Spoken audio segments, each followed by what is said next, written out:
हो जाते हैं। कुछ समय चलने के बाद सब नदी तक पहुंच गए। जैसे ही शेर सिंह ने पानी में कदम रखा, तभी नदी से एक दैत्य प्रकट होता है।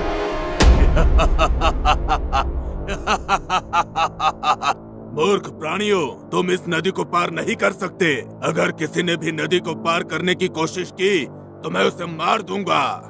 दैत्य की बात सुनकर सब डर जाते हैं, लेकिन ठीक उस वक्त चंपा कहती है, हे दैत्यराज, शायद आपने मुझे पहचाना नहीं। मैं जादूगर मंगल की पत्नी हूँ। क्या क्या तुम जादूगर मंगल की पत्नी हो?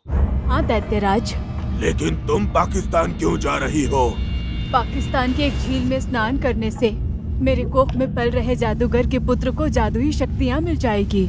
और मेरे जंगल में बारिश होगी। हमारा जंगल कई सालों से सूखे की चपेट में है। तुम सब नेक काम से जा रहे हो, इसलिए मैं तुम्हें नहीं रोकूंगा। जाओ। चंपा के साथ सारे प्राणी नदी पार करने लगते हैं और कुछ ही देर में सब पाकिस्तान के जंगल में प्रवेश कर जाते हैं। देखो, अब हम सब पाकिस्तान के जंगल में आ चुके हैं, इसलिए हमें चौकन्ना रहना होगा।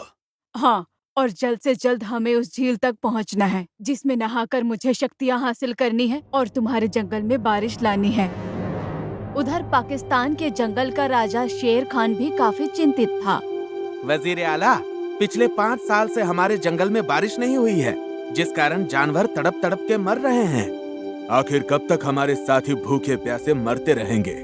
इंशाअल्लाह बहुत जल्द हमें इस मसले का हल मिल जाएगा।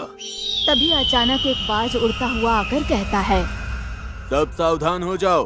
मैंने भारत के जानवरों को हमारी सीमा में घुसते हुए देखा है। क्या उनके साथ एक बकरी भी है? जी जहाँ पनाह।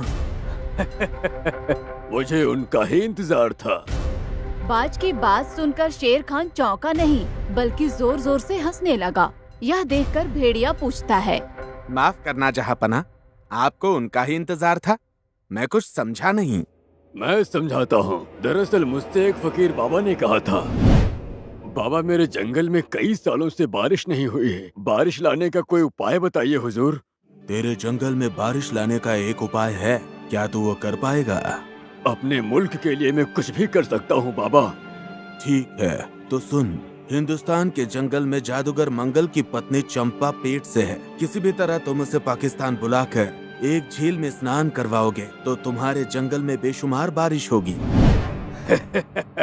वो बकरी खुद की मर्जी से नहीं, हमारी मर्जी से यहाँ आ रही है। अब तुम लोग वही करना जो मैं तुमसे कहूँ। फिर शेर खान ने सबसे कहा कि हिंदुस्तान के जानवरों का स्वागत किया जाए। महाराज, दुश्मन देश के प्राणियों का स्वागत क्यों? ये स्वागत नहीं, साजिश है।